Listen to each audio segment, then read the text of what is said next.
All right, now we are going to be hearing from our Minister of Labor and Social Security, the Honorable Pearnel Charles Jr. is going to be coming to speak about the relief effort because his ministry is really central to that, working with our social workers and our donors. And so, Minister, we want to hear a lot from you. Thank you. But Minister Mackenzie said it had to be quick. Yes, very quick. Thank you, Minister. I was to be on the road today and you corralled me to be here. It's important to report. I'll be very quick, just saying good afternoon to everyone, colleague ministers. This hurricane has tested our nation in ways that we could not have imagined. Being on the ground, walking with the team, you get to truly understand that we have communities completely cut off. We have houses that have been swallowed up. We have lives that have been uprooted in several parishes. And we've seen and we feel the heartbreak of the families and the people that are trapped, those that are hungry, those that are uncertain. But I want them to be assured that we are working assiduously with all of our partners to provide relief as quickly as possible. Yesterday, the brave men and women of the Jamaica Defense Force, supported by our international partners, risked their life to carry out our evacuation missions, rescuing sick and those that are stranded in about 4 areas across the affected zones. And we continue that today with airlifts that have now been activated, rescuing stranded, but also providing now today the drop-off of packages, well-needed packages to those areas that are completely cut off. Now, I want to just acknowledge the tireless work of those who are volunteering, several of whom are coming from all over the country, some not connected in any familial way, but just understanding the impact of this mission and joining in with our parish officers, our social workers, the JDF, the JCF, the Fire Brigade, to provide support, to provide comfort, and just to share a meal.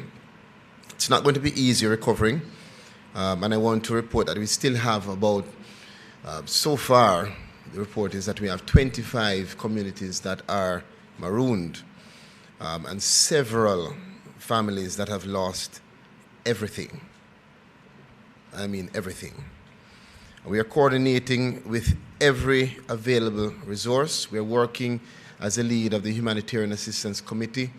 I want to acknowledge the CEO of Food for the Poor, who is here on the island, our representatives from the World Food Program, and others, GEM and others who are working with us to get food, water, medicine, and shelter to those who need it the most.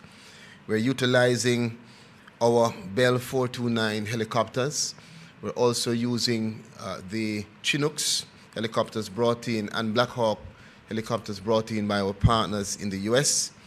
And those are assisting us to provide a lifeline to the several Jamaicans that remain stranded through the evacuation process, as well as the packages that are dropped off from the skies while they are on the ground. And we have teams on the ground simultaneously providing ground support. So our JDF team is not only doing airlift, but where we can't go, they go.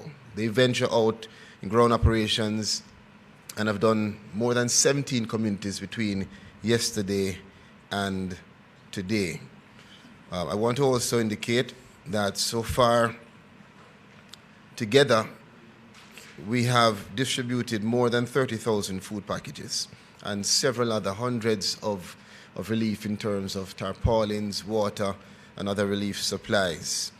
We are collaborating with the private sector, faith-based organizations, government agencies, to ensure that we can ramp up and move now into the next phase, which is beyond just providing the immediate rapid response to now a more strategic and calculated design of a distribution model that will see us supplying exactly what is needed to specific and strategic areas.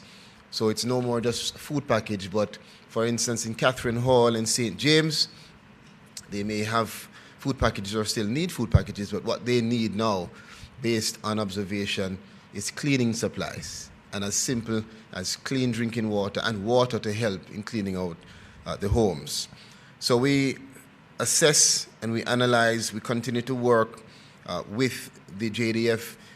We have now received the communication support through Starlink, and that will be placed in all of our parish offices to improve the network of communication, as well as Minister Morris Dixon setting up, as part of our Humanitarian Assistance Committee, support coordination cells in every parish that will see us working as a team to do the distribution. There's much more, but I know that there's a lot that has to be said.